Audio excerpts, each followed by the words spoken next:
Welcome to Iron Financial. This is where we help you forge a stronger portfolio by cutting right through the market weakness. Today, we're diving deep into Turning Point Brands, ticker TPB. Now, this company just released an earnings report that, on the surface, looks like an absolute masterpiece. We're talking about explosive growth, a massive beat on Wall Street's numbers. But the market's reaction? It was nothing short of a bloodbath. A bloodbath is putting it lightly. The stock didn't just take a little dip, it cratered. It fell off a cliff. So that brings us to the central puzzle we have to solve today. How on earth does a company report what looks like fantastic earnings, absolutely smoke every estimate, and then have to sit there and watch its stock get completely demolished? Is Wall Street seeing some deep, dark secret that the rest of us are missing? Are we looking at the beginning of a powerful turnaround story? Or is this just a classic value trap perfectly set to snap shut on anyone who dares to step in? Okay, let's get into it. Here's how we're going to break this down to get to the truth. First, we're going to lay out the raw market contradiction. I mean, the beautiful, pristine numbers on one side and the incredibly ugly stock chart on the other. Right. And then second, you're going to make your big bull case. You're going to tell us all about this shiny new engine they're supposedly forging with their modern oral products. And believe me, I'll be listening very, very closely. Then third, you'll get your shot. You're going to look for all the cracks in the foundation, all the rising costs, the weak guidance that clearly terrified investors. And fourth, we are going to dissect a really interesting and frankly, controversial insider stock sale from the CFO. It's definitely a signal, but the big question is, what is it really signaling? And finally, we deliver the Iron Financial verdict. We're going to put all the evidence on the scale, the good, the bad, and the ugly, and determine if Turning Point Brands is a rock-solid opportunity you can build on, or if it's a trap that could absolutely shatter a portfolio. All right, let's jump right into section 1, the market contradiction. Before we get into any speculation, I just want to lay out the cold, hard facts, straight from the company's own Q4 2025 earnings release. I want you to forget the stock price for just a minute. Forget all the noise and the narrative. Let's just look at the raw performance metrics. Because from a pure numbers-on-a-page operational standpoint, this quarter was an absolute monster. They didn't just meet the expectations, they completely obliterated them. So the very first number that just leaps off the page is the top line. Total consolidated net sales for the fourth quarter, they shot up 29.2% year over year. That came in at $121 million. Now let me put that into perspective for you. Wall Street, the so-called smart money, they were modeling for somewhere around $110 million. So TPP didn't just beat the number, they blew past the consensus estimate by more than 9%. You have to understand, in today's economic climate, finding any consumer brands company that's putting up nearly 30% revenue growth is like finding a needle on a haystack. This is not some small fluke. It is a clear, unambiguous signal of powerful acceleration happening inside this business. And this is where it gets even better, because here you can see the incredible financial leverage in their business model really working its magic. That strong 29% revenue growth didn't just trickle down to the bottom line, it was like a waterfall. It translated into a staggering, and I mean staggering, 239.8% increase in net income, which hit $8.2 million for the quarter. Their adjusted earnings per share, that came in at 95 cents, which again just smashed the forecast of 88 cents. So let's recap. You've got explosive top-line growth and even more explosive bottom-line growth. On paper, this is the perfect report card. This is exactly what investors spend their nights dreaming of finding. Perfect? Hold on a second. A perfect report doesn't lead to this. The stock didn't just sell off. It plummeted 20% in the immediate aftermath of these perfect numbers being released. In fact, if you look at the full week surrounding that earnings call, it was down over 30%. So the market heard your plus 29% revenue growth. It heard your almost 240% profit growth, and its immediate gut reaction was to hit the big red sell button and run for the hills. That's not just a simple contradiction, my friend. That is a massive, flashing red flag. The market is screaming at the top of its lungs that these shiny headline numbers are hiding a much, much uglier truth just beneath the surface. And that right there is the billion-dollar question, isn't it? This is the fundamental disconnect that we have to solve today. Is the market having a completely irrational, knee-jerk overreaction, which in turn is creating a golden buying opportunity for those of us who are willing to do the homework? Or is it correctly pricing in a deep, fundamental flaw in this company's entire strategy that just isn't obvious from the headline numbers? Exactly. And to figure that out, we have to do what the market did. We have to look past the big consolidated numbers and really start breaking this company down into its component parts. We have to see what's actually growing and what's slowly dying. Okay, so let's move on to the bull case. To really understand Turning Point Brands, you have to get your head around the fact that they are essentially two different companies operating under one roof. On one hand, you have the old legacy business. We're talking about things like Zig-Zag rolling papers and Stoker's chewing tobacco. And then on the other hand, you have this brand new high-growth engine that they are actively forging. And that engine, the future of a company, is their modern oral segment, specifically their white nicotine pouch brands, FRE and ALP. The growth happening here isn't just impressive, it is nothing short of explosive. So look at this. In the fourth quarter, this new modern oral segment accounted for 34% of the company's total net sales. 34%. Now, to really understand how massive that is, let's rewind the clock just 1 year. In Q4 of 2024, that same segment was only 12% of the business. This is not just some slow incremental growth. This is a radical, lightning-fast transformation of the company's entire revenue base, and it's happening right before our eyes. They are making a very deliberate pivot away from a sleepy, slow-growth legacy business and into a high-octane, modern growth category, and the numbers prove they're actually pulling it off.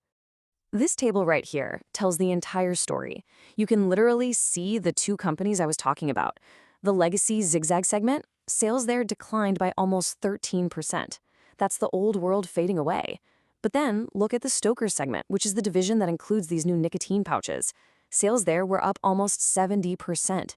And if you strip everything else out and look only at the modern oral pouches, net sales rocketed up by 266% year over year. Management isn't trying to hide the decline in the legacy stuff. In fact, they openly call it an anticipated opportunity cost of their new laser focus on modern oral. This is a calculated strategic sacrifice. They are intentionally letting a legacy brand wither to build a future empire.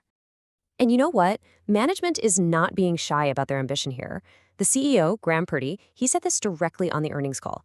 They aren't just dipping their toes in the nicotine pouch market. Their stated goal is a double-digit share of the entire category. We're talking about a market that industry analysts are projecting could be worth more than $10 billion in revenue by the end of this decade. If TPB can secure a 10% slice of that pie, it would transform them into an absolute behemoth. And their current performance proves this isn't just some pipe dream. They're actively executing on that vision. This, right here, is the solid iron foundation of the bull case, a company that is successfully forging a new, immensely powerful growth engine. Okay, forging a new engine. It sounds great, I'll give you that. It's a really powerful narrative.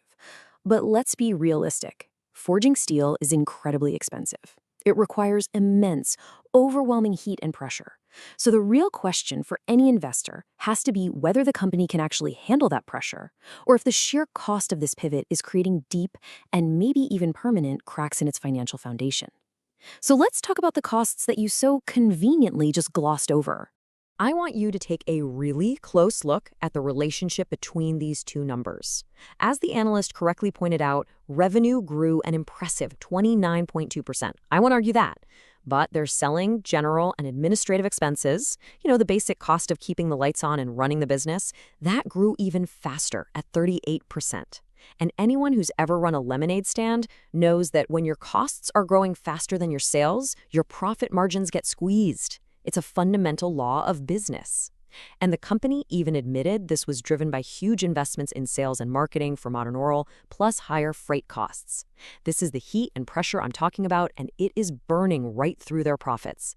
And this chart right here, this shows you exactly why the market panicked.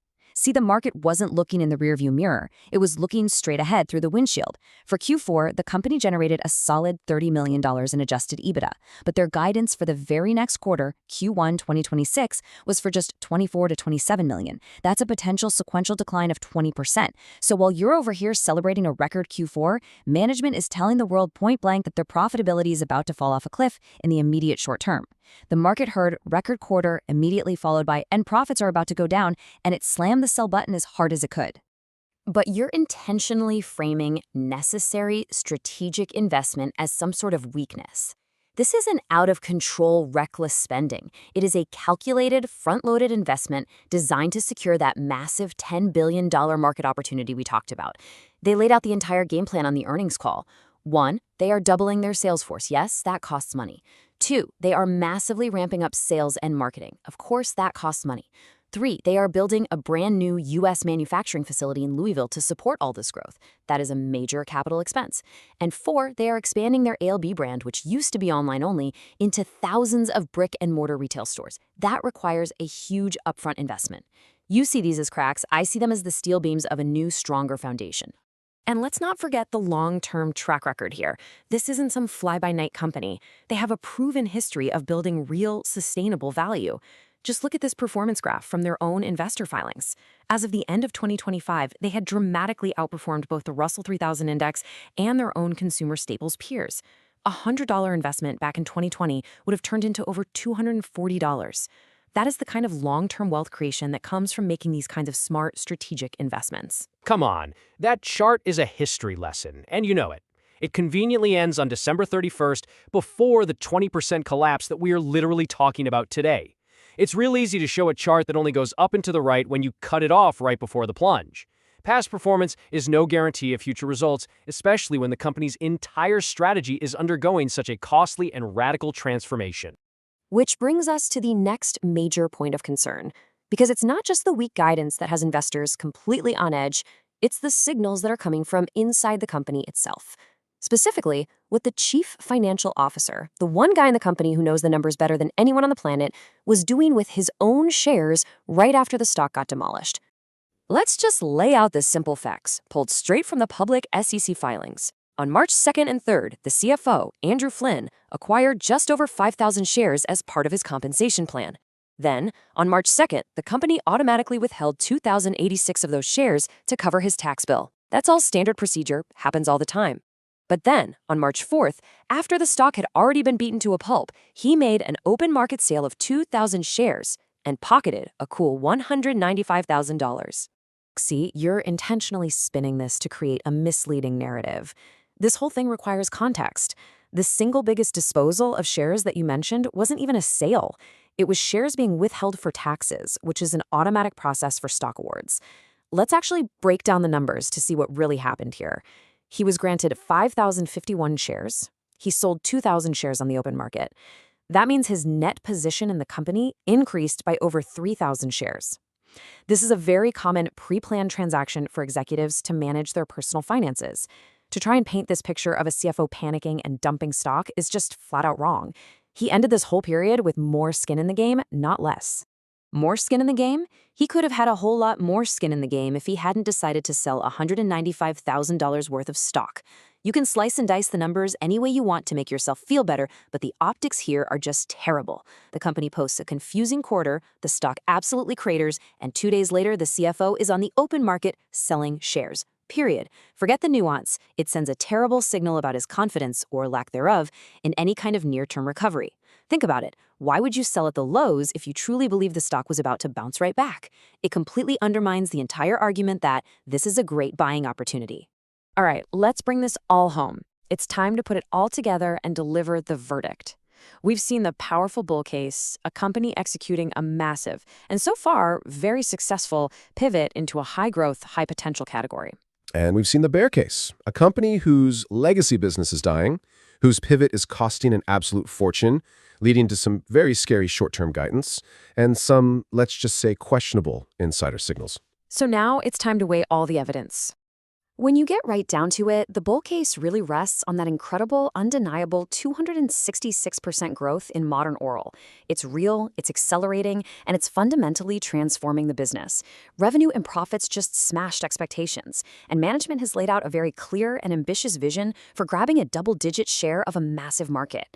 This is what building a solid foundation for decades of future growth actually looks like. But every single one of those bull points you just made has a corresponding stress fracture. That explosive growth is being funded by a legacy business that's declining almost 13% a year. The big earnings beat was immediately followed by guidance that points to a potential 20% sequential drop in profit. And all that management confidence you talk about is being directly contrasted by a CFO who is selling stock into weakness. The foundation might look solid if you're looking at it from a mile away, but when you get up close, you can see all the cracks. And those cracks could very well mean that Turning Point Brands is a classic textbook value trap. I mean, sure, it looks cheap after a 20% haircut, right? But what if the market is correctly identifying that the old legacy business is melting away even faster than the new business can possibly offset the costs? What if the entire business model of trying to fund massive growth with a declining asset is just fundamentally flawed? If that's the case, then the stock isn't cheap at all. It's correctly priced for the immense risk involved, and it could still have a lot further to fall. Or it's a growth pivot, and the market is completely, totally missing the point. A pivot, by its very definition, requires heavy, painful short-term investment in order to achieve massive long-term gain. The market is only seeing the construction costs, the high SG&A, the capital expenditures, the weak Q1 guidance, and it's panicking. It's mistaking the cost of building the new foundation for a permanent crack in the structure itself. The bulls believe that the market is handing you a gift right now, the chance to buy into a phenomenal long-term growth story at a huge discount, all because of some short-term temporary noise. And this, right here, is the one question that you, as an investor, have to answer for yourself. Is this 20% stock collapse just an emotional, short-sighted overreaction to the necessary temporary costs of building a new empire? Or is it a cold, hard, rational calculation that the cost of this pivot is simply too high, the legacy business is too weak, and the foundation itself is structurally unsound? The answer to that question will determine whether this is the buying opportunity of the year or a trap that's just about to spring. That's your deep dive. Now you have the tools to decide. Quick disclaimer, everything I share is for entertainment and informational purposes only. I'm not a financial advisor, so please do your own research or talk to a professional before making any moves with your money.